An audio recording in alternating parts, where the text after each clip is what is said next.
It started with something small. Not a blowout or an accusation. Not a tearful confession or the scent of someone else's perfume. Just a question, casually thrown over her shoulder as she reached for her bag. Would you still love me if I lost everything? He was tying his shoes at the time.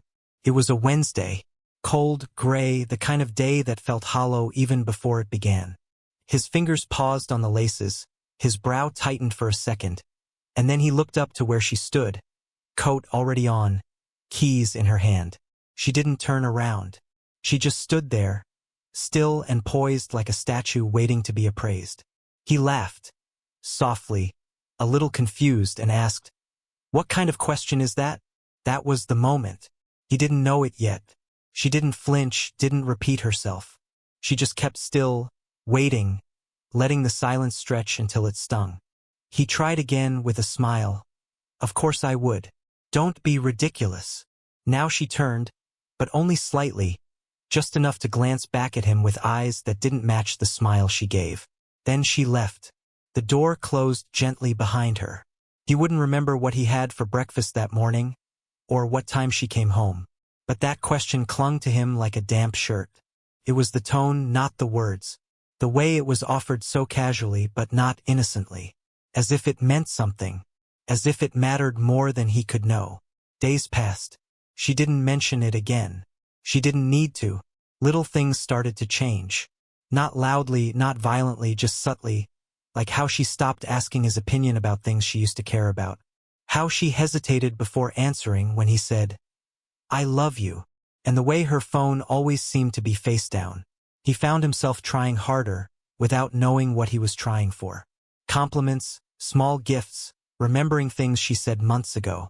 But it all felt like it was being logged somewhere, graded on an invisible scale. A test he hadn't studied for because he didn't even know he'd been enrolled. And it wasn't just her. One night, out drinking with friends, his buddy Mark brought up something odd. "Ever get the sense they're just measuring us?" It was said like a joke. The others laughed, raised their glasses, and moved on. But it sat with him. He remembered the question, the silence, the strange sense that something had shifted that morning, even if nothing was said. And he started to wonder. He started to notice. Once the thought was planted, it grew like ivy. Scenes from past relationships played back in his mind. Moments that had seemed random at the time. Tests. He saw them now for what they might have been. The missed calls just to see how quickly he'd respond. The casual mention of an ex's success to gauge his reaction. The time she cried without saying why, waiting to see if he'd press or retreat. He'd thought he was the one choosing. All those years. The one pursuing or walking away. But now, a suspicion festered. Maybe he was never in control. Maybe the whole time she had been watching, calculating, testing. The present tightened around him. He became hyper-aware of patterns. Was she more affectionate when he seemed aloof? Did she withdraw when he got too comfortable? Did his vulnerability make her lean in or step back? He didn't know anymore. Every moment began to feel like a performance, an audition for approval he wasn't sure she still wanted to give. And she seemed content. Serene even, like she'd seen something in him that confirmed or disappointed a theory long ago, and now she was simply observing the results. Then came the breaking point. It was a Friday night. Rain clawed at the windows. He'd made dinner, lit candles, even cued her favorite playlist. She walked in, smiled, kissed him on the cheek, and then, without ceremony, asked, "Would you ever forgive me if I lied to you?" Not had lied. Not was lying. "Would you ever forgive me?" The phrasing was surgical, hypothetical, unassailable. His throat went dry. "Why would you ask that?" She just shrugged, setting her purse down. "Just wondering." The silence swelled again. He tried to answer with something honest, something reassuring. But now every word felt like a trap, every choice a data point. If he said yes, did it make him weak?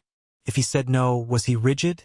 Did she already know what answer she wanted, or was the test about how he reacted under pressure? He chose honesty. "I guess it would depend on the lie." She smiled softly. "Good answer." Then she kissed him again and disappeared down the hall, humming. He didn't eat that night. He stayed up instead, scrolling through years of texts, photos, conversations, looking for something, anything, pattern, a clue, some signal he'd missed. What had started as suspicion had evolved into obsession. And the deeper he looked, the more convinced he became that the game had always been rigged. Not maliciously. That's what made it worse. It wasn't cruelty, it was strategy. Quiet, calculated, often unconscious. A way to measure the depth of his masculinity, the breadth of his loyalty, the steadiness of his ego. A way to make sure that when things got hard, really hard, he wouldn't crumble or run or lash out. He started asking other men, casually, carefully, always cloaked in humor or curiosity. But the stories came, familiar stories, moments that echoed his own. Different faces, same rhythm. Would you still love me if I got fat? Would you be okay if I made more money than you? If I left for a while to find myself, would you wait for me? And always that same eerie stillness in the asking. That pause. That silence. The moment of reckoning. He began to understand that these questions weren't just philosophical. They weren't harmless musings. They were stress tests, pressure points, truth extraction devices disguised as pillow talk. And if you failed, if your answer revealed insecurity or control or conditionality, you might never know it. You'd just feel the distance start to grow. He remembered the first girl who asked something like that. They were teenagers. She had stared at him through the steam of her coffee and said, "If I cheated on you but I really regretted it, would you leave me?" He laughed back then. What the hell kind of question is that? But he remembered her eyes. Steady. Unblinking. Waiting. Even at 17, she was watching something he didn't yet know how to hide.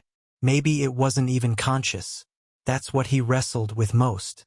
Maybe women didn't plan it like some grand conspiracy.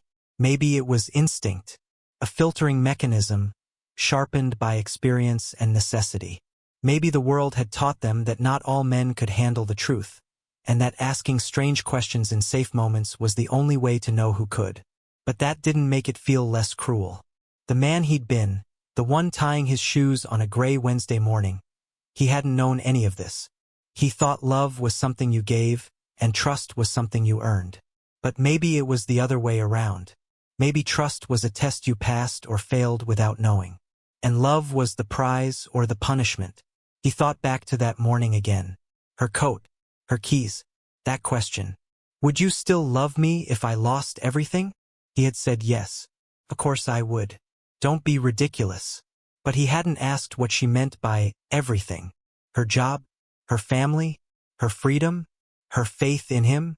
What if she was already planning to lose him? What if he was the thing she was preparing to test? And if so, had he passed? He couldn't sleep that night. The room was quiet but full of thoughts louder than anything the city outside could muster. His mind wandered in loops, searching for meaning where none was offered, tracing back through memories that no longer felt reliable. It was in that haze of exhaustion and low-burning confusion that he remembered something. An old quote he hadn't thought of in years, from a book he barely understood the first time he read it. If the world were clear, art would not exist.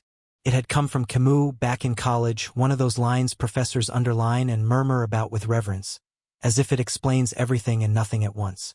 He remembered the way it unsettled him, even then. There was something about the calm fatalism in Camus' words that felt both freeing and cold. And now, all these years later, in the grip of a personal crisis he couldn't name, the same line felt intimate, almost whispered, like a voice emerging from smoke to say, "You're not the first." Back then, he had dismissed Camus as another distant, aloof philosopher, all brooding and sand dunes and metaphysical riddles. But that night it struck him differently. Camus had lived in a time of collapse. Wars, revolutions, moral disorientation. He had wrestled with meaninglessness not as a theory, but as a daily inheritance. Maybe that was why his words now echoed so clearly. Camus hadn't looked away from absurdity. He had walked into it, asking not how to escape confusion, but how to live honestly within it. What he hadn't realized, what most people never did, was that before Camus was a name etched into university syllabi, before the myth of Sisyphus and the stranger became symbols of existential dread, He was just a boy trying to make sense of the silences between people. Especially women. Especially those moments when love seemed to dissolve under the weight of things unsaid. He had grown up poor in Algiers, with a deaf mother and no father. From the very beginning, communication was fractured. His mother's silence wasn't cruel. It was simply the shape of her world. But Camus, acutely sensitive even as a child, learned to read tone, gesture, pause. The unspoken became his first language. Long before he wrote about suicide or rebellion, he was decoding expressions over dinner, trying to understand what love looked like when it wasn't said out loud. His earliest notebooks weren't filled with philosophy. They were filled with sketches of conversations, pieces of dialogue, questions asked and left hanging. He watched how people tested each other without realizing it. How women, especially, would ask things not for answers, but for revelation. Do you believe in fate? Would you die for something meaningless? Would you forgive someone who betrayed you if they did it for love? The questions changed, but the rhythm remained. When he moved to Paris in his 20s, Camus found himself surrounded by intellectuals, radicals, artists. The salons were filled with talk of revolution and reason, but Camus noticed something beneath the surface, a hunger for connection that resisted logic. At parties, he'd lean in as women told stories and metaphors, cloaked truths in fiction. They weren't hiding, they were testing.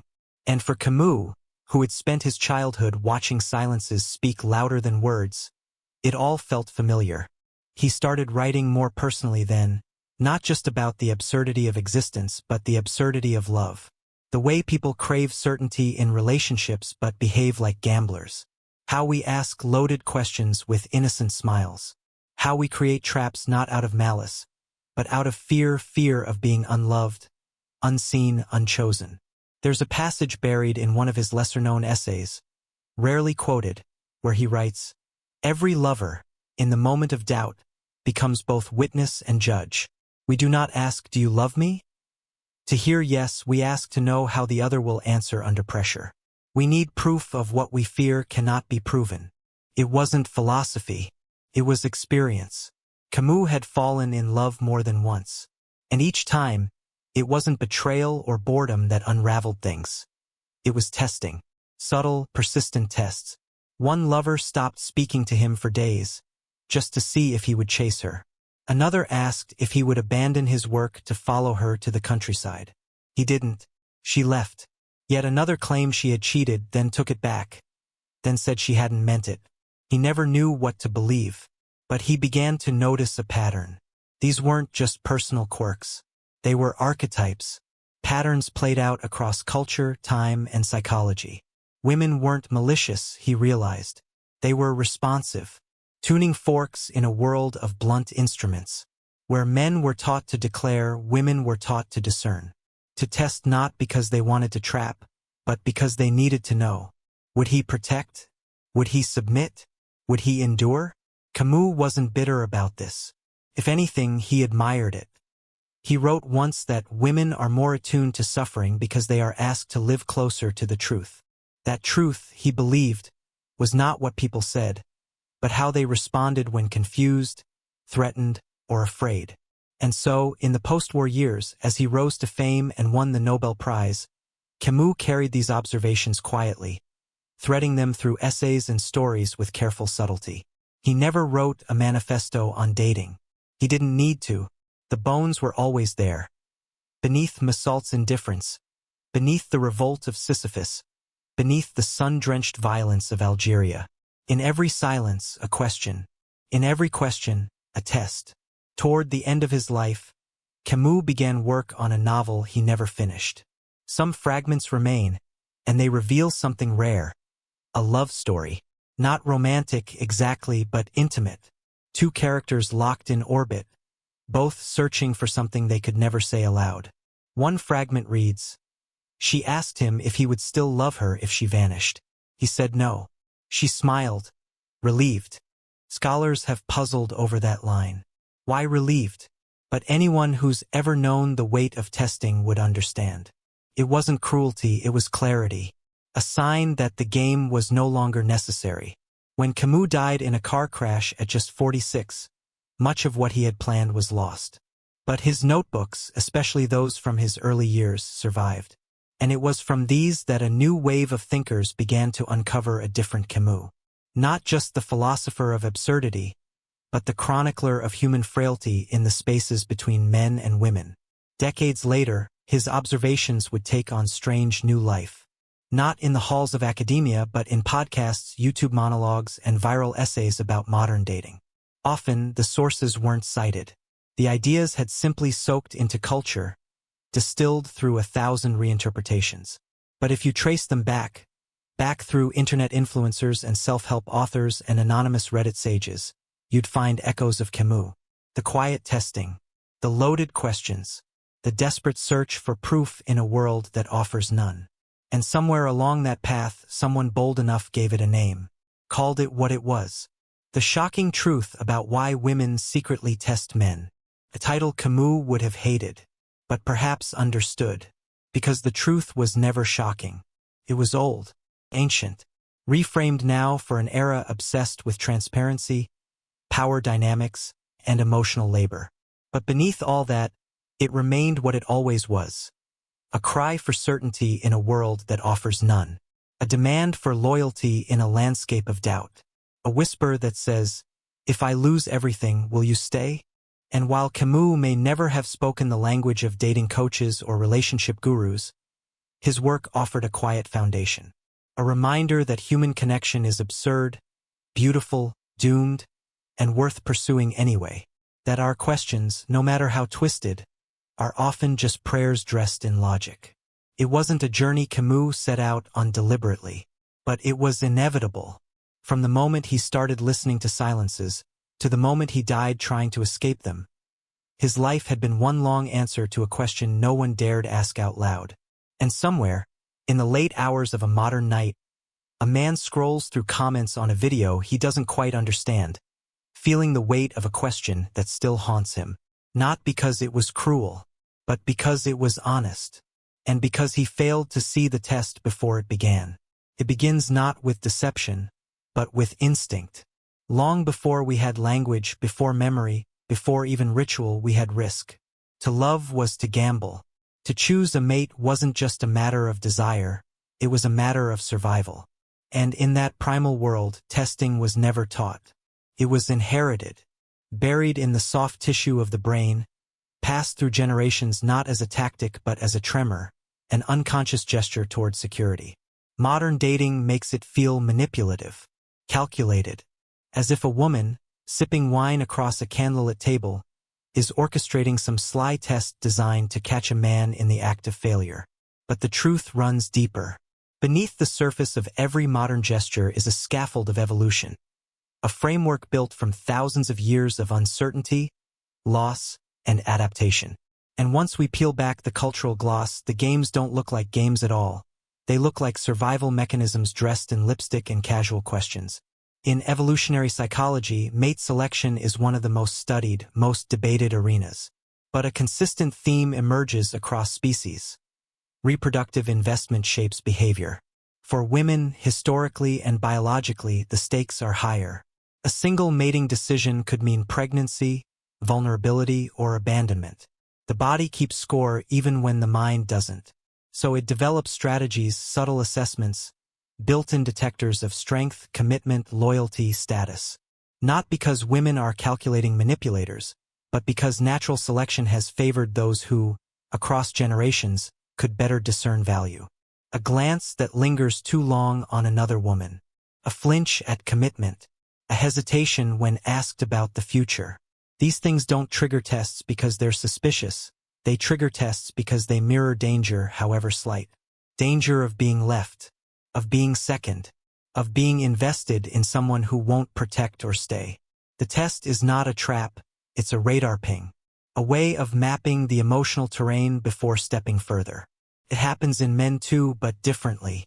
Evolution didn't ask for equality, it asked for adaptation.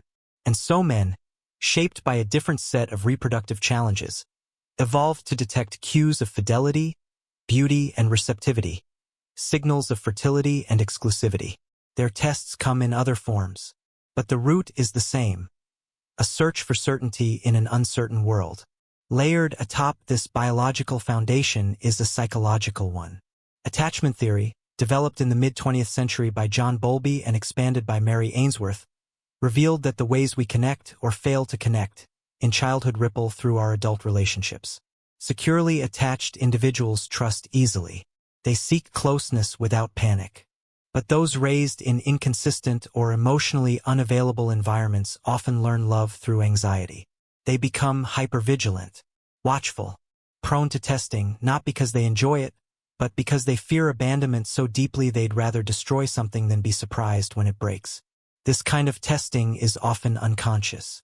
A protest behavior, a way of asking, "Will you choose me even when I push you away?" can look like jealousy, silence, sabotage. And while it may seem irrational, to the nervous system it's logical. Better to control the collapse than be blindsided by it. Better to know now than suffer later. But the testing doesn't come solely from trauma.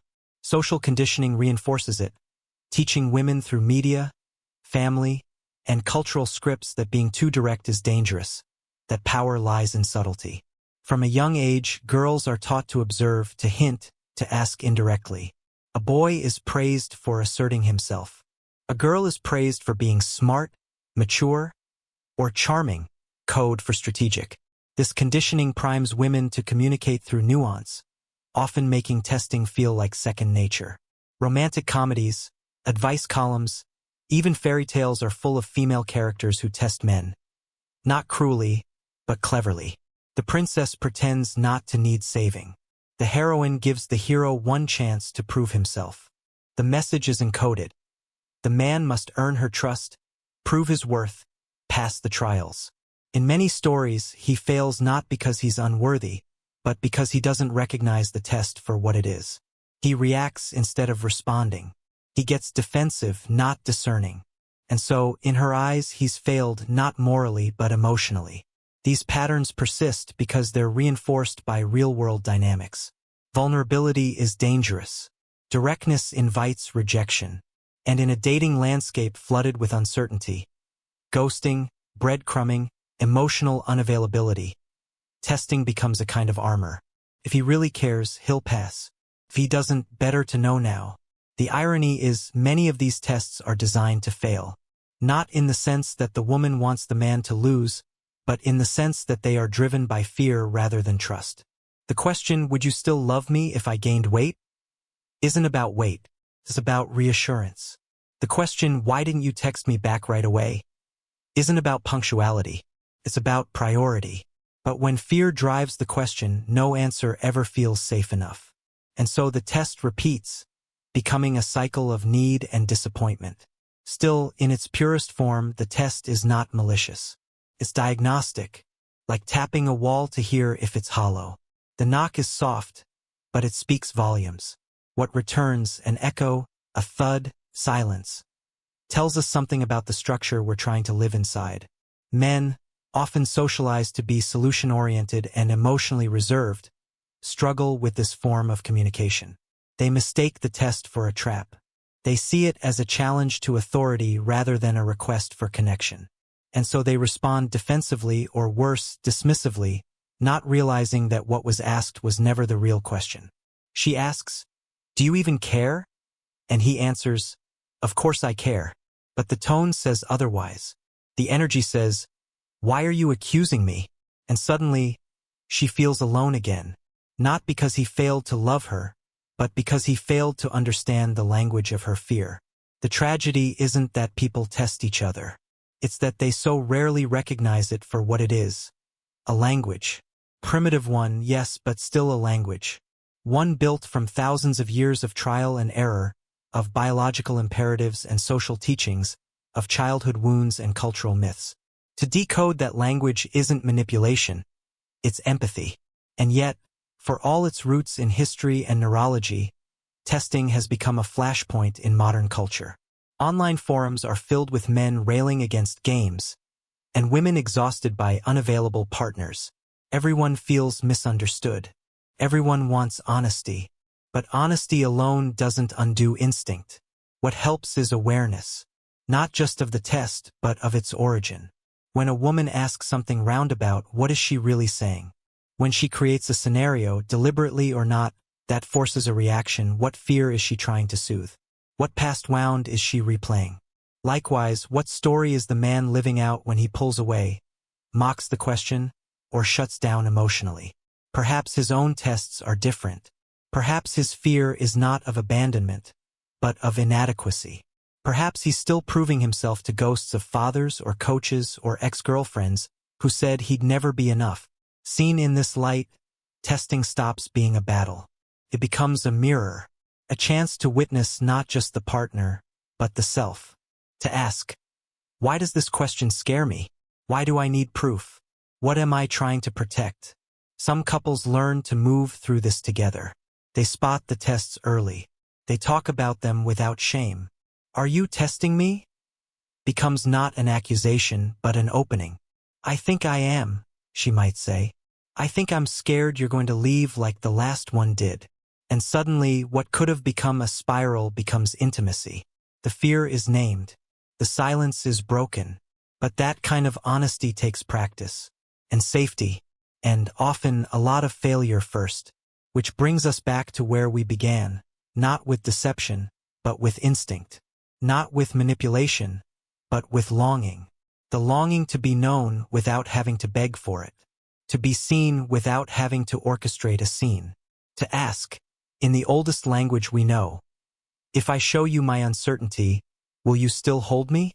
In the modern world, where attention is fragmented and sincerity feels rare, these tests become even more vital and more dangerous. They carry the weight of millennia but operate in a context where meaning is often shallow. And so their outcomes feel more volatile, more personal, more dramatic. But beneath the surface, the code hasn't changed. It's still about protection. Still about safety.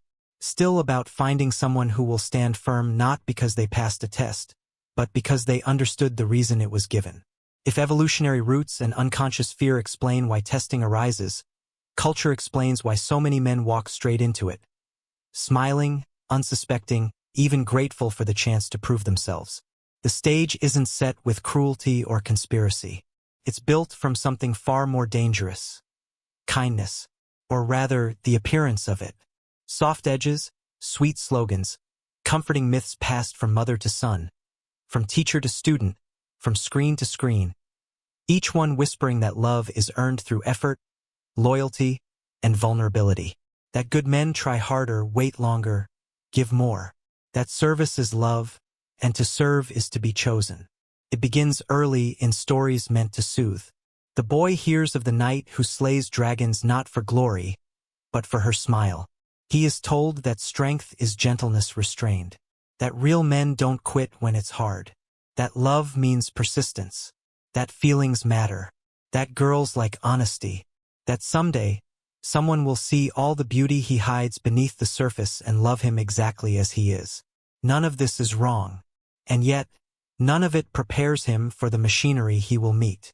Not the woman, never the woman, but the system, the quiet network of expectations and contradictions that shape female behavior just as deeply as they shape his. Because while he has been taught to speak, she has been taught to suggest. While he has been trained to pursue, she has been trained to assess. And when the two meet, he thinks they are dancing. She is waiting to see if he trips. This misalignment is not malicious. It is structural. A culture that tells women to test for safety must, by necessity, tell men to keep proving they are safe. But what begins as reassurance soon becomes performance. The man learns to contort, to predict, to appease.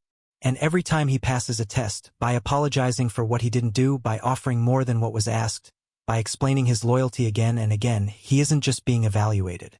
He's being trained. The tests escalate, not because she is cruel, but because he has conditioned her to expect a response. Like a slot machine that always pays out, he becomes her mirror, reflecting back her insecurities in the form of compliance. She says, "I'm not sure you really love me," and he rushes to prove it. She says, "I just feel like you're not trying," and he tries harder. Over time, the truth becomes irrelevant. What matters is how fast he can perform love under pressure. And what makes this dynamic so painful is how rarely it's acknowledged. He is praised for his patience, for his emotional availability, for being one of the good ones. He doesn't realize that he has become reactive instead of rooted, that he's no longer choosing her. He's defending himself against her doubts. He doesn't see that what began as a gift has turned into a defense mechanism, a shield made of softness. The slogans that trained him sound noble. Real men cry, "Happy wife, happy life." If you love her, let her win. Each one offering a piece of the puzzle, but never the whole picture. He learns that his emotions are valid, but not too much. That she wants honesty, but only the comforting kind. That he should be open but also strong, available but never needy. And when he fails to strike this impossible balance, he's told the problem is his masculinity. So he tries to become more evolved. He reads the books, listens to the podcasts, practices active listening. He becomes fluent in emotional language, but still something doesn't work. The connection remains lopsided. He feels like a therapist in his own relationship, always managing her triggers, soothing her fears, walking on eggshells. He wants to be chosen for who he is, but suspects he is only loved for how well he manages her anxiety. And yet, to step back feels impossible. To say, "I will not prove myself again," feels like cruelty, because culture has taught him that resistance is violence, that saying no is rejection, that holding the line is oppression. And so he keeps giving, keeps passing the tests, hoping one day she'll stop asking. But she won't. Not because she's broken, because she's human, because reassurance never lasts, because if the tests work, they will continue. And if they don't work, they will escalate. Because no one has told her that safety comes not from being constantly validated, but from learning to tolerate uncertainty, from trusting what isn't guaranteed. And no one has told him that love is not an exam he has to keep retaking. The damage this does is subtle. He doesn't collapse all at once. He fades. He becomes less bold, less opinionated, more cautious. He apologizes before he speaks. He second-guesses his own needs. He offers support before it's even asked. And eventually, he begins to resent the very woman he once adored. Not because she asked too much, but because he never felt free to say no. And what complicates this further is how deeply embedded these scripts are in media. Films show men winning women with grand gestures. Songs equate devotion with desperation. Social media floods him with advice. If she pulls away, chase her harder. If she tests you, pass with flying colors. If she's emotional, it means she cares. The implication is always the same. Her volatility is proof of depth, and his job is to contain it. But no one tells him the cost. That every time he proves himself again, he is slowly erasing the version of himself that once believed in mutuality. He becomes not a partner but a manager, not a lover but a fixer. And in trying to be good, he becomes exhausted. What's even more tragic is how often women lament this very dynamic. They complain about emotionally exhausted men who shut down, about passive partners who won't take initiative, about boyfriends who feel more like life coaches. They say, "Why won't he just be real with me?" Not realizing that he was real once, until he learned that realness led to rupture, that disagreeing got labeled aggression, that taking space was abandonment, that drawing boundaries meant he didn't love her enough. And so he started editing, trimming parts of himself, smiling through discomfort, nodding when he disagreed, because he thought love meant peace, and peace meant silence. But silence is not peace.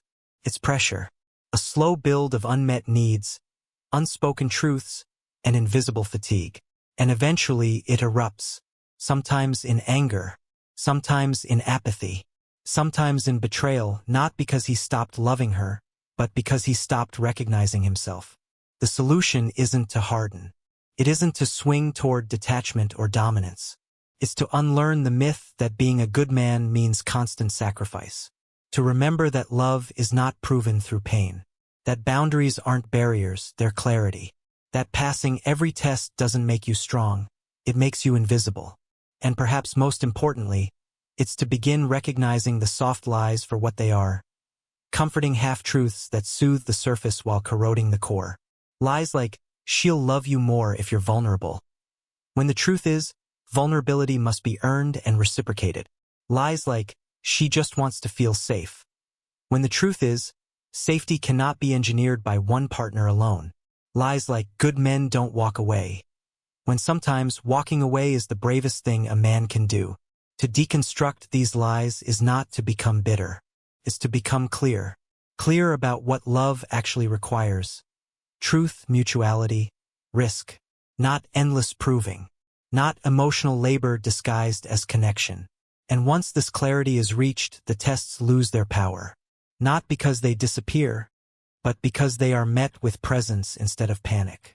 She says, you didn't notice my mood today. And instead of scrambling to apologize, he says, you're right. I missed it. Do you want to tell me what's going on? No fear. No performance. Just reality met honestly. In that moment, he's no longer chasing a moving target. He's standing still, letting her come to him. Not out of indifference, but out of confidence. He knows his worth. He knows his limits. He knows that love, to be real, cannot be a game where only one person is allowed to score. And maybe she senses it too, that shift, that steadiness, that refusal to be pulled into spirals of anxiety. And maybe, instead of escalating the test, she exhales, relieved, because the truth is, many women are exhausted too. Exhausted by their own fear, by the weight of testing, by the pressure to always be deciphered, reassured, pursued. When a man refuses to play, not cruelly but calmly, it gives her the permission to stop performing too. Because love at its best is not a performance. It's not a strategy. It's not a test. It's two people risking being known, fully, fiercely, without scripts. It doesn't always look like a test. Often it feels like a shift, subtle, disorienting, easy to dismiss at first. A change in tone. A pause in the usual rhythm. Something unspoken enters the space between them, and he senses it, but can't name it. That's the nature of covert tests. They aren't announced. They emerge quietly, usually in moments when connection once felt easy. Now it feels conditional, off balance, as though he's being measured against something invisible. One of the most common forms is withdrawal. It's not a fight, not even a complaint. It's distance. A colder tone, delayed replies, less affection. The woman hasn't said anything is wrong, but something clearly is. And because men are trained to fix, to repair, to win back warmth, he takes the bait. He asks if everything's okay. She shrugs it off, says she's tired, says she's just been off lately. And so he tries harder, makes plans, sends thoughtful messages, offers more presence, more attention, hoping to fill the silence. But the silence isn't accidental. It's engineered. Not always consciously, but strategically. She's pulling back to see what he'll do. Not because she enjoys his panic, but because his reaction tells her something she needs to know. Will he chase? Will he overextend? Will he collapse his needs to restore harmony? This pattern plays out constantly, especially in early stages. A woman who once initiated contact daily suddenly becomes busy. Her responses are shorter, colder. The man feels it, interprets it as disinterest, and reacts by leaning in. But what she's doing is setting a baseline. She wants to see if he will remain centered when affection is unpredictable, if he needs her warmth to function, if he is emotionally self-sufficient, or if his value depends on her approval. The man who reacts by overgiving fails the test. Not because kindness is wrong, but because his generosity isn't grounded, it's compensatory. He's giving to escape the discomfort of disconnection, not because it's authentic. And she feels this. Even if she can't articulate it, she senses that his love is anxious, not steady. Another frequent test is boundary pushing. It often begins playfully. She makes a slightly inappropriate joke, comments on another man's looks, mentions an ex, brings up a provocative scenario. Nothing extreme, just enough to provoke discomfort. She watches his face, gauges his tone, waits to see whether he will assert himself or smile through the discomfort. This is not cruelty. It's calibration. She is looking for the edge of his tolerance. She wants to know, Does he stand for anything? Will he express what bothers him? Or will he stay agreeable to preserve the peace? A vivid example. A couple at dinner, light banter flowing easily. She glances at the waiter a little too long, then makes a comment. He's cute, right? She laughs, expecting a response. The man forces a smile, says nothing, swallows his discomfort. Later, she's colder, less engaged. He's confused. But what happened is simple. She gave him an opening to lead and he declined.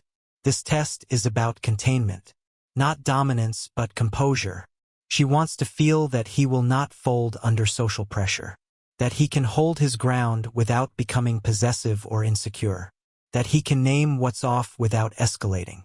If he can't, she begins to doubt.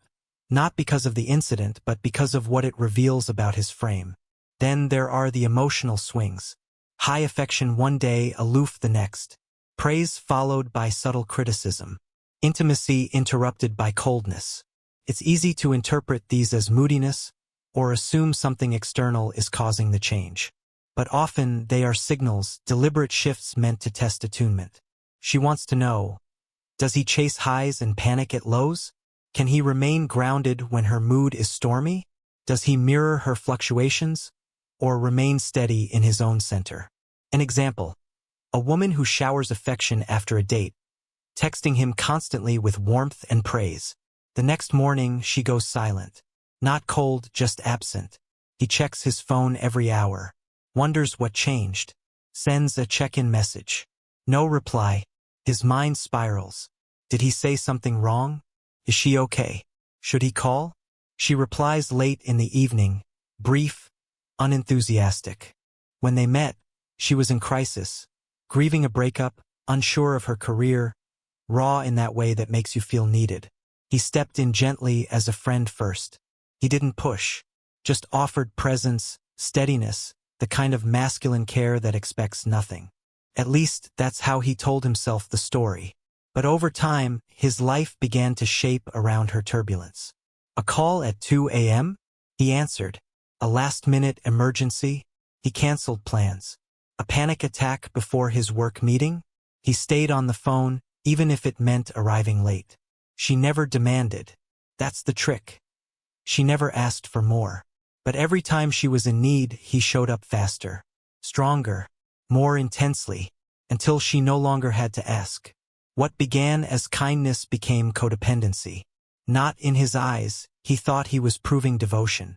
He thought consistency would earn permanence. But what he didn't understand was that each act of overextension quietly taught her she didn't have to calibrate. She didn't need to regulate her emotions.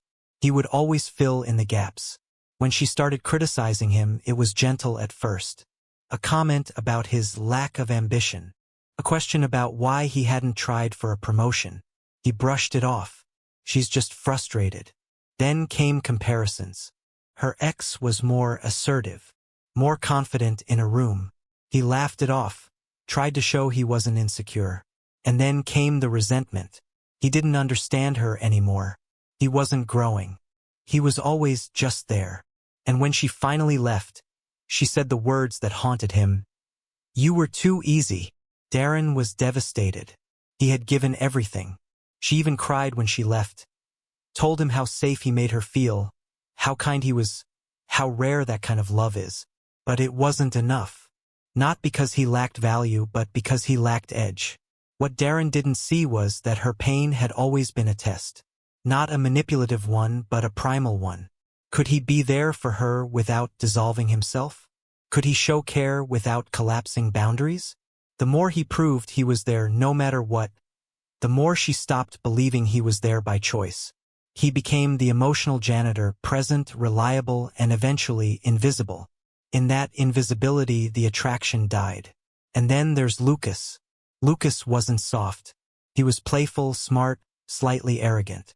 His relationship began with tension, sexual, intellectual, emotional. They challenged each other. Their banter was laced with irony. She called him cocky, he called her dramatic. But beneath the sarcasm, there was depth. They shared books, stories, childhood wounds. He thought he had met his match. But somewhere in the second year, something changed. She began to question his priorities. Not directly, more like pressure wrapped in philosophy. Was he truly present? Was he afraid of intimacy? Why did he work so late? Why didn't he cry when she did? He brushed it off. Said she was projecting. Said she knew who he was from the start. But slowly, the challenges escalated. She'd pick fights on weekends he planned for himself. She'd cry during sex. She'd threaten to leave, then beg him to fight for her. He began to feel cornered. Whatever he did was wrong. If he pulled away, she said he was detached. If he leaned in, she said it felt performative. The night she left, she did so calmly. No blowout, no accusation. She just said she couldn't feel him anymore. That he had become a mask of himself. That he was always calculating, never real. Lucas was stunned. He replayed every argument. Every night she'd curled up next to him and wept. And for the first time, he wondered if the test hadn't been about compliance or care, but something deeper. Presence. Not physical, not logistical, but emotional transparency. She wanted to feel him, not manage him. She didn't want a polished partner. She wanted someone who could sit in emotional mess without intellectualizing it. Someone who wouldn't just explain his silence, but break it. Someone whose vulnerability didn't feel curated, but real. Lucas had passed many tests. He wasn't needy, wasn't passive, wasn't compliant. But he failed the one he never saw coming. The test of intimacy without armor. She pushed him to feel more than he was comfortable with, not to punish, but to connect. And when he refused, the connection died, not with rage, but with resignation. All three of these men loved sincerely. None of them were villains. None of them were fools. But each was unprepared for the psychology behind the test. Michael mistook affection for permanence. Darren mistook sacrifice for strength. Lucas mistook control for connection. What these stories share isn't tragedy. It's misunderstanding. None of the women began with malice. Most of them didn't even know they were testing. They were seeking a feeling, safety, polarity, alignment. And when that feeling dissolved, the tests intensified until each man, in his own way, failed not because he wasn't good, but because he wasn't rooted in himself. The irony is hard to miss. Each of the men believed they were doing the right thing, offering care, effort, sincerity. But beneath the surface of those efforts lay a silent shift in power. A quiet tilt in the emotional balance where one person began to pursue, and the other began to pull away. And it wasn't because the men weren't attractive or interesting. It was because their needs started speaking louder than their presence. Need, by its nature, seeks completion. It wants, reaches, leans forward. And in relationships, that posture of reaching can be fatal to polarity. The more one partner chases, the more the other becomes the thing to be caught. And that dynamic, once in motion, doesn't just feel off. Feels unattractive. Because desire doesn't bloom in obligation, and it can't breathe when one person becomes the emotional center of gravity. To understand this, you have to step back from the slogans, "Don't chase," "Be the prize," "High value," and look at the unspoken energetics. Attraction isn't merely about features or gestures. It's about tension. The kind of tension that forms when two whole people meet without collapsing into each other. When a man starts chasing, he surrenders the tension. He dissolves the space. And without space, attraction dies. It's subtle. It often begins in generosity. A quick reply to a message. A thoughtful favor. An extra effort to please. None of these, in isolation, are unattractive. But when they come from a place of trying to earn love rather than express it, they slowly convert admiration into expectation.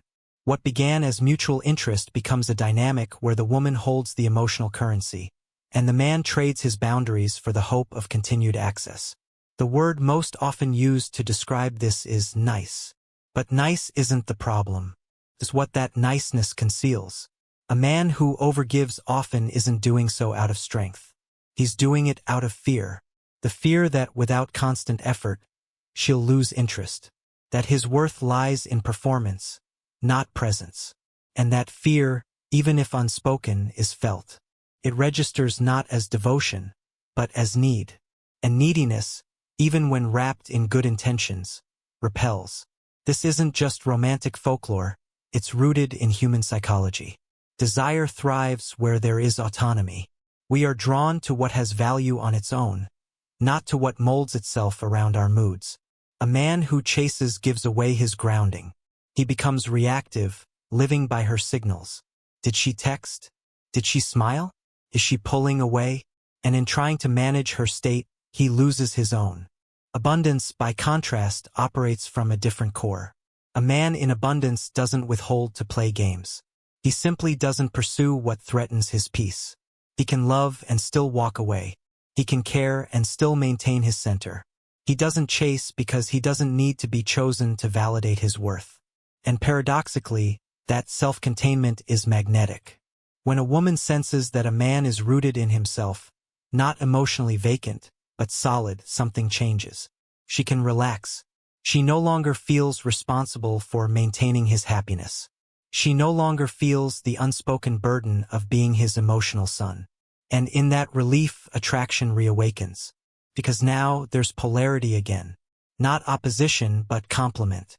Two forces, distinct, circling one another without fusing into dependency. This is where the power shift becomes visible. The man who chases gives power not because he gives effort, but because he gives control. He lets her set the rhythm. He adapts, adjusts, reacts. He lives in a state of waiting for signs of approval, of affection, of interest. And in doing so, he ceases to lead. Not in a domineering way, but in the deeper sense of emotional initiative. When a man stops chasing, what he's really doing is reclaiming authorship. He's saying, I choose, I invite, I move forward or walk away, not because I'm indifferent, but because I trust my value enough not to negotiate for it. This shift doesn't just change his posture. It changes the entire dynamic. Suddenly, he becomes the one with gravity. He becomes the one she feels drawn to, not because he's elusive, but because he's free. Freedom is the key. Not distance, not detachment. Freedom. The kind of freedom that comes from knowing you don't need to be desired to know you're desirable.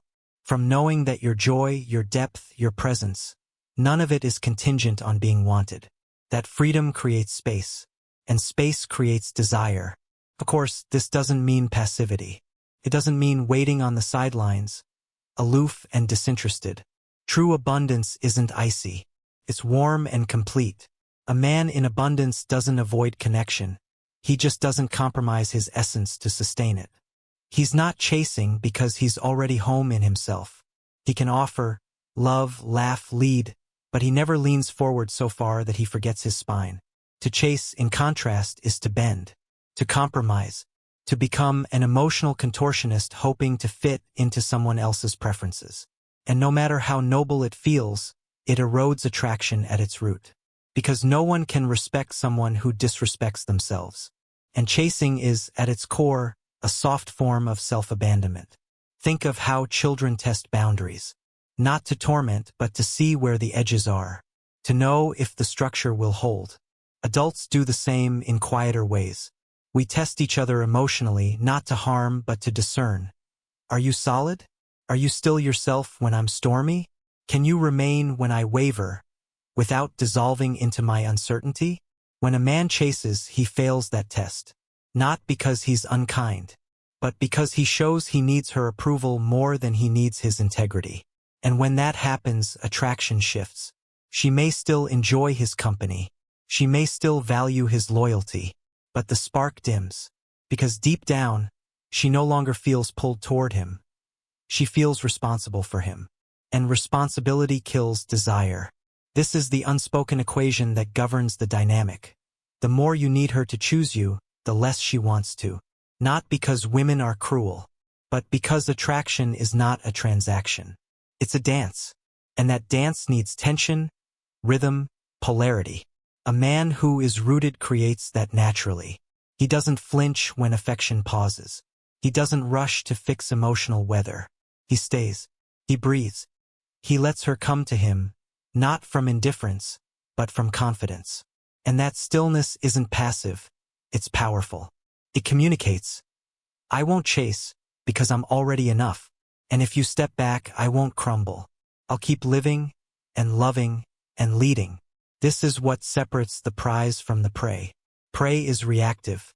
It moves to survive. It shifts to avoid pain. The prize, by contrast, is still. Not static, but centered. It doesn't run. It doesn't chase. It invites. Men are not taught this.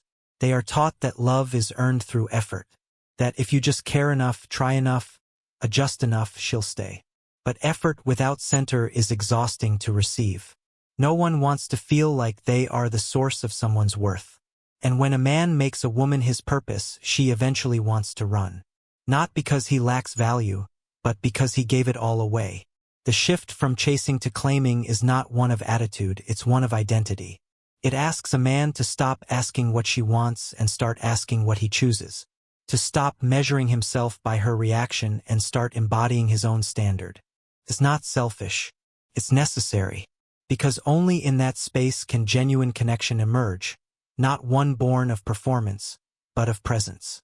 The transformation from chasing to claiming is profound, but it's just the beginning. Claiming your worth, refusing to bend for approval, is the soil where magnetic presence takes root.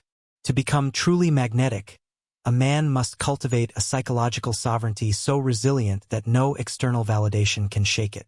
This sovereignty is not arrogance or cold detachment. It is a grounded self-centeredness, a quiet power that radiates because it belongs to no one but you. This kind of presence starts with mission. A mission is more than a goal. It is a purpose that transcends momentary desires. When a man lives for something beyond fleeting affection, he invests his identity in his own path. His value becomes less about who notices him and more about the impact he is creating. This deep purpose acts like a beacon. It draws others naturally because people are wired to be attracted to those who are themselves deeply rooted, who move through life with intent. Mission does not require grandiosity. It can be as simple as mastering a craft, building a community, or living by a set of principles. The key is consistency and depth. When a man pursues his mission with devotion, his presence expands beyond the immediate moment, carries the weight of meaning and direction. Women feel this on an unconscious level. It communicates that he is not dependent on their affirmation to exist fully, that he has a life he commands. Alongside mission, unpredictability is a powerful ingredient in building magnetic presence. Predictability, especially predictability rooted in neediness, kills attraction. When a man reacts the same way every time, when his mood is a mirror of his partner's, he becomes an emotional predictable fixture, not a dynamic force. Unpredictability doesn't mean manipulation or inconsistency in values. It means living with a sense of freedom and variability that keeps the emotional landscape alive. Imagine the difference between a man who answers texts instantly every time, mirrors every feeling, and one who sometimes disappears into his work, sometimes surprises with a bold idea or a spontaneous plan. The latter holds space for mystery, for tension, for curiosity. That mystery is magnetic because it prevents the erosion of desire that comes from routine and certainty. When a man embodies unpredictability from a place of integrity, he signals that he is not owned or contained by another's expectations. Another cornerstone of psychological sovereignty is emotional self-regulation. A man must learn to experience emotions fully without being overwhelmed or defined by them. This means not collapsing into despair when affection cools, nor becoming frantic when uncertainty arises. Instead, it's about observing feelings, naming them, and choosing how to respond. Emotional sovereignty is the antidote to reactive chasing.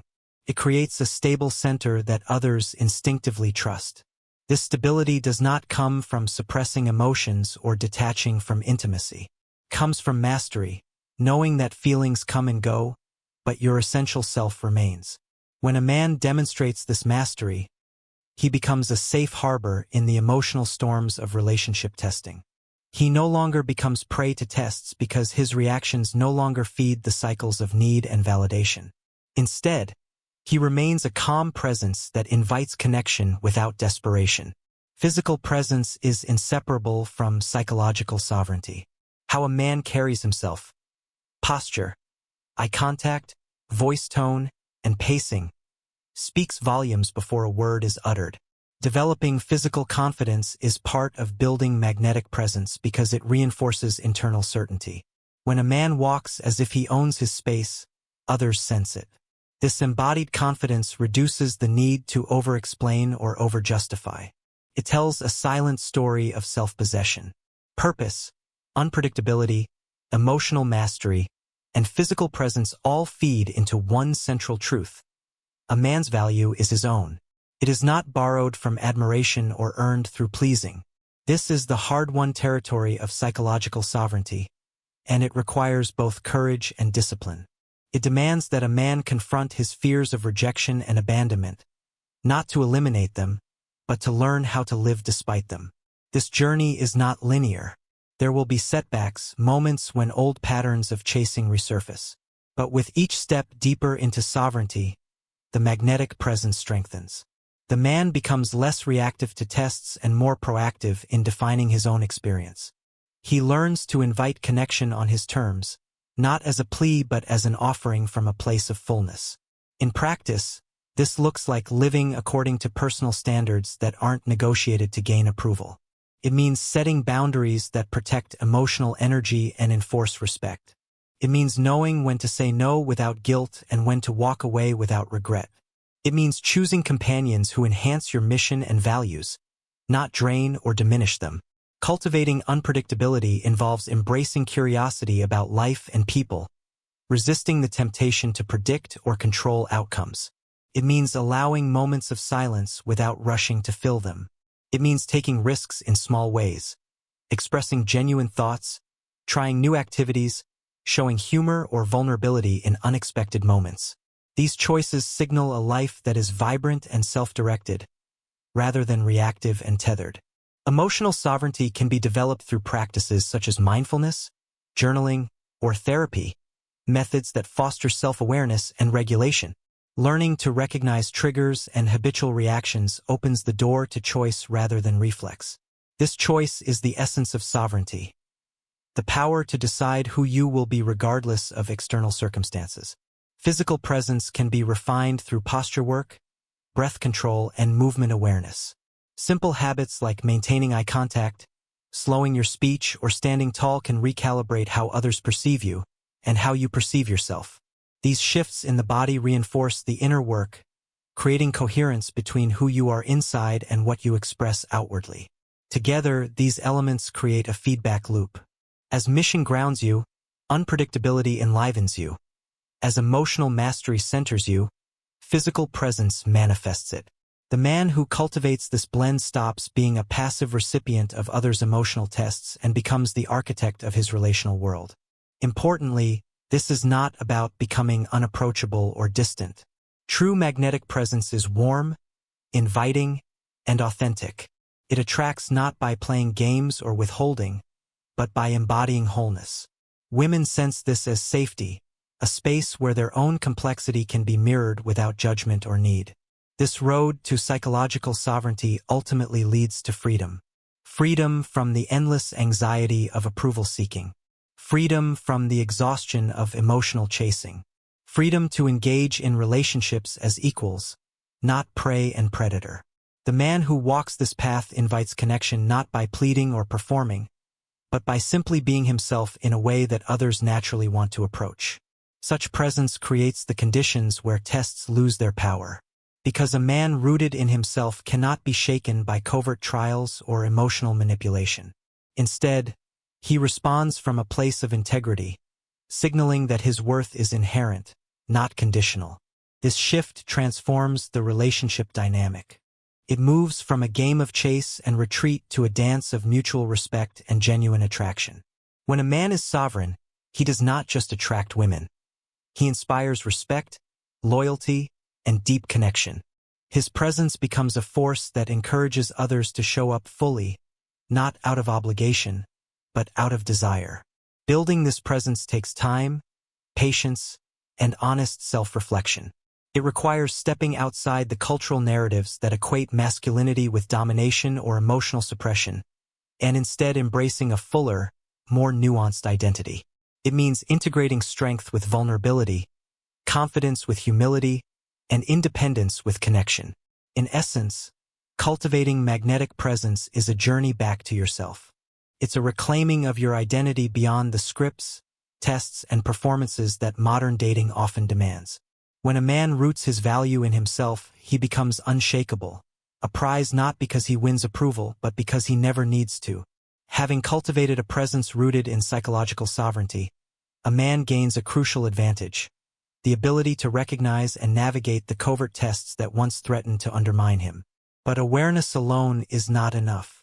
To truly thrive, he must learn how to respond, how to maintain his boundaries, hold his calm, and engage with these tests in ways that preserve dignity and foster genuine connection. Navigating the tests demands a nuanced balance of clarity and compassion, a steadiness that refuses to be pulled into frantic appeasement or panicked retreat. At the heart of this navigation lies the skill of recognition. Tests are rarely overt. They come disguised as subtle shifts in tone, unexplained withdrawals, or sudden challenges to your emotional limits. The first step, then, is learning to perceive these patterns without overreacting or dismissing them outright. When a woman suddenly pulls away after a moment of closeness, or asks a question loaded with unspoken implications, it's easy to default to anxiety or confusion. But the sovereign man sees these moments as signals, not threats, and meets them with curiosity rather than fear. One common strategy is to create mental distance from the emotional charge of the test. This isn't emotional coldness, but a practiced detachment that allows for objective observation. Imagine a moment when she pushes a boundary, perhaps questioning your intentions or teasing in a way that feels designed to provoke. Instead of immediately responding with defense or trying to soothe, pause internally. Acknowledge the feeling, but don't let it control your next move. This gap between stimulus and reaction creates the space needed for measured response. Maintaining healthy boundaries is another cornerstone.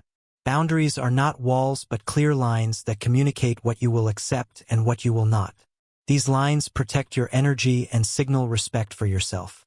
When a test involves boundary pushing, such as demands on your time, excessive emotional labor, or manipulative remarks, knowing where to draw the line prevents you from being drained or diminished.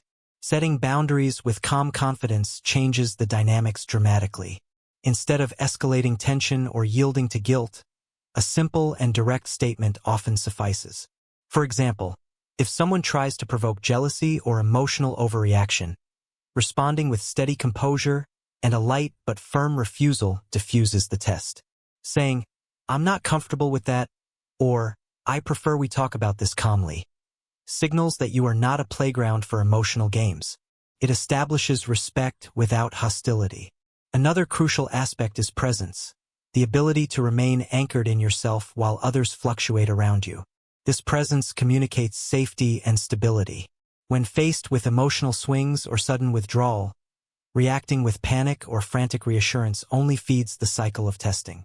Instead, showing that you are steady and unshaken creates a magnetic pull that often diffuses the test naturally. Presence says, "I am here, I am okay, and I am not lost without your approval." Importantly, this presence must be authentic, not a forced performance. Women are adept at sensing when a man is pretending or hiding vulnerability. True presence comes from having done the internal work, knowing your worth so deeply that silence or a slow response doesn't threaten you. It is this calm confidence that invites genuine connection rather than testing. Learning to say no without guilt is one of the hardest but most vital skills in this navigation. Many men fall into the trap of people-pleasing, equating their value with how much they accommodate others' needs, even at the expense of their own. But when a covert test pushes you to overextend or sacrifice your well-being, saying no becomes an act of self-respect and clarity. The key is doing so without apology or defensiveness, simply stating your limits and trusting that this honesty fosters real respect. For example, if a woman demands immediate availability or tries to monopolize your attention, a boundary might be, "I value our time, but I also need space to focus on my work and recharge." Delivered calmly, this communicates that your life is full and balanced, not hinged entirely on her approval or presence. This balance is magnetic because it shows you are whole, not incomplete. Recognizing patterns is also important in managing tests. Tests often repeat in cycles, withdrawal followed by sudden affection, boundary pushing followed by guilt tripping. When you become familiar with these rhythms, you can prepare mentally and emotionally. This foresight reduces the chance of being blindsided or dragged into drama. Instead, you approach the pattern with a knowing detachment, responding consistently rather than reactively. It's also essential to avoid overanalyzing every interaction.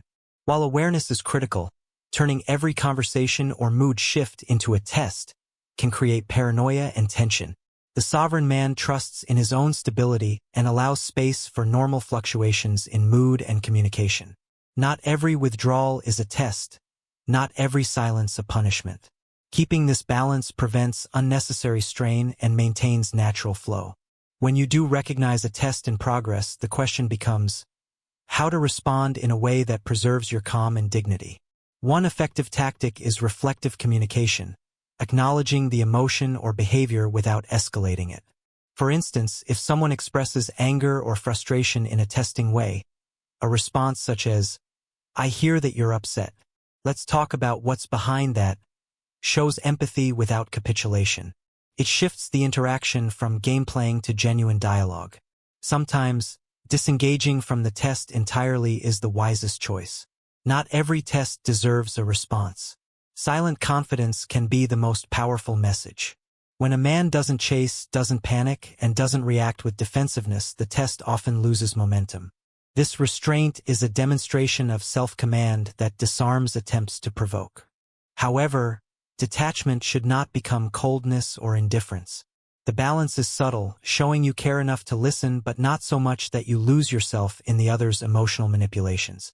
This balance signals maturity and strength, qualities that attract respect rather than testing. Another important boundary is around personal information and emotional investment. Tests sometimes push men to reveal vulnerabilities prematurely or to share too much of themselves before trust is earned. Guarding your inner world until a foundation of mutual respect is established protects you from being emotionally exploited or misunderstood. This does not mean withholding authenticity indefinitely, but pacing emotional intimacy according to reciprocal signals rather than responding to pressure. Practical habits support these strategies.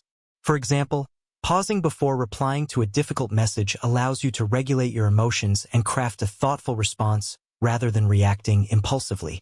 Journaling can help identify recurring test patterns and your typical reactions, providing insight for growth. Seeking feedback from trusted friends or mentors can offer perspective when you feel entangled in testing dynamics. It's also useful to cultivate self-soothing techniques. When confronted with a test that triggers insecurity or anxiety, having tools like deep breathing, visualization, or grounding exercises helps maintain equilibrium. These practices reinforce your inner calm and prevent escalation. Social support beyond the relationship itself can be vital. Maintaining friendships, hobbies, and activities outside the romantic sphere strengthens your identity and buffers against the emotional roller coaster of tests. When your sense of self is anchored in multiple sources of fulfillment, no single test can derail your confidence. Ultimately, navigating tests is about preserving your sovereignty while remaining open and engaged. It's a delicate dance that requires awareness, presence, boundaries, and compassion for yourself and the other person. When done skillfully, this navigation turns tests from traps into opportunities for deeper understanding and authentic connection. With practice, responding to tests becomes second nature. You no longer view them as obstacles or threats, but as signals, moments that reveal character and invite clarity. Your calm steadiness becomes the magnet that draws genuine connection, while testing behaviors lose their grip and fade away. This mastery marks a turning point in relationships. You move from reactive chasing to proactive engagement, setting the tone rather than following it. Tests no longer define your worth or dictate your mood. Instead, you define the interaction with your presence and choices. And so, armed with these strategies and boundaries, a man steps into his power fully. He meets testing not with fear or confusion, but with confidence and grace. In this way, he transforms the dating landscape, not by avoiding tests but by mastering them with integrity. The journey from recognizing covert tests to skillfully navigating them marks a profound transformation. a crossing from confusion and vulnerability into clarity and strength.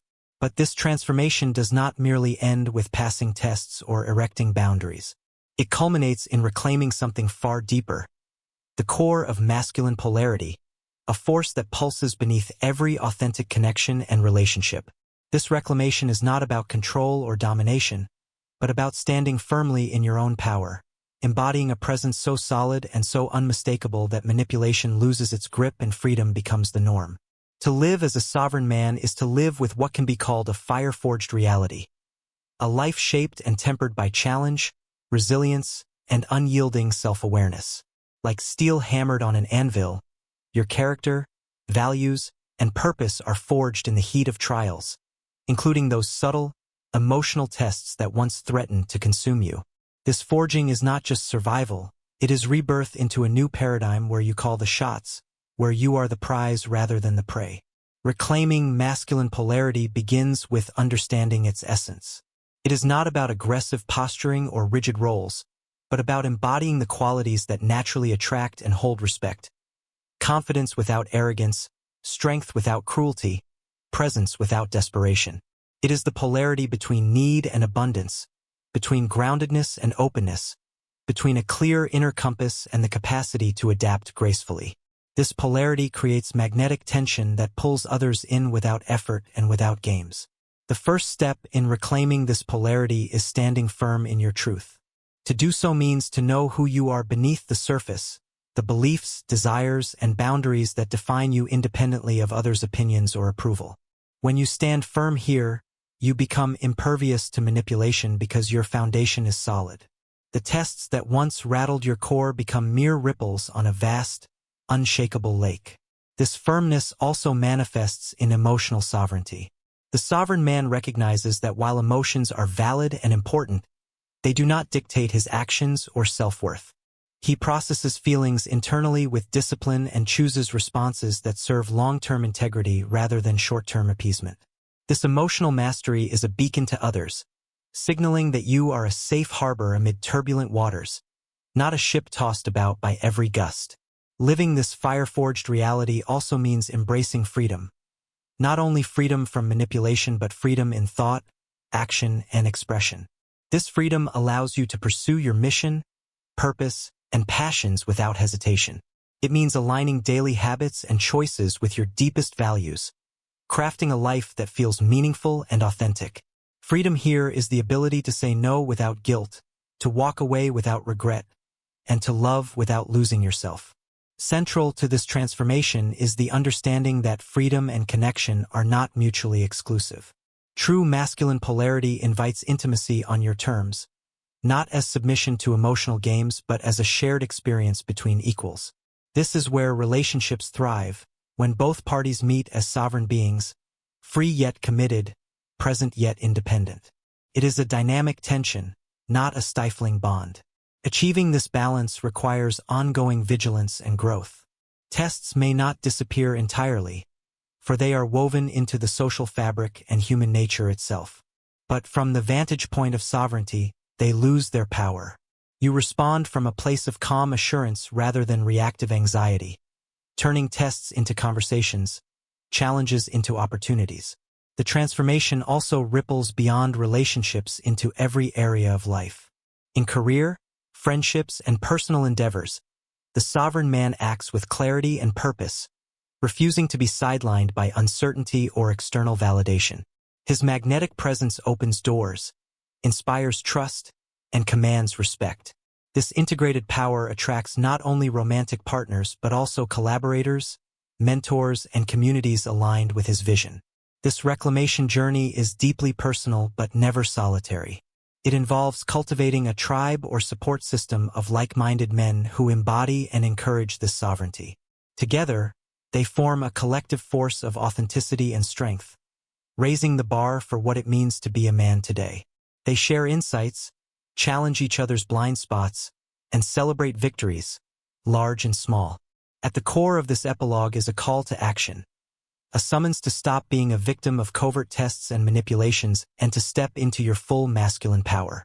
It is an invitation to shed old patterns of chasing, appeasing, and confusion, and to replace them with presence, boundaries, and self-command. This call is urgent because the stakes are high. Your happiness, your integrity, and the quality of your relationships depend on it. To answer this call, begin by committing to self-awareness daily. Observe your reactions to testing behaviors without judgment, using each moment as feedback for growth. Practice holding your boundaries with kindness but firmness, recognizing that every no is a building block in your foundation.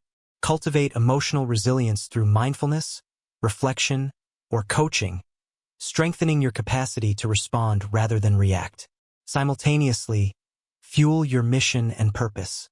Identify what drives you beyond relationships, the projects, values, and goals that ignite your passion. Pour energy into these areas so your life remains abundant and multifaceted, reducing the power that any one relationship or test can exert over you. This abundance mindset shifts your dynamic from chasing to attracting, from scarcity to plenty. Another crucial step is refining communication. Speak with clarity, honesty, and respect. Avoid vagueness or emotional manipulation, and instead engage in open dialogue that honors both your needs and those of others. This approach reduces the space for tests by fostering transparency and trust. Lastly, embody unpredictability, not as gamesmanship but as a natural extension of living fully and authentically. A sovereign man's life is rich and dynamic, not scripted or desperate for approval. This unpredictability creates a magnetic energy, inviting intrigue and respect rather than control or dependence. Living as a sovereign man is a continuous process, an ongoing fire forging that tempers your character and deepens your freedom. It demands courage to face discomfort, humility to learn from mistakes, and generosity to connect authentically. But the rewards are profound. Relationships built on mutual respect, a life lived with purpose, and a freedom that radiates from within. In this way, you become more than a survivor of tests, you become a master of them. The tests no longer define your journey but serve as milestones of growth. You reclaim your narrative, stepping into a life where you lead with strength, presence, and unwavering authenticity.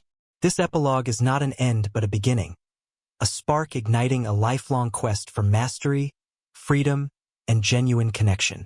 Embrace it fully, and live with the fire-forged reality that transforms not only your relationships but your very existence.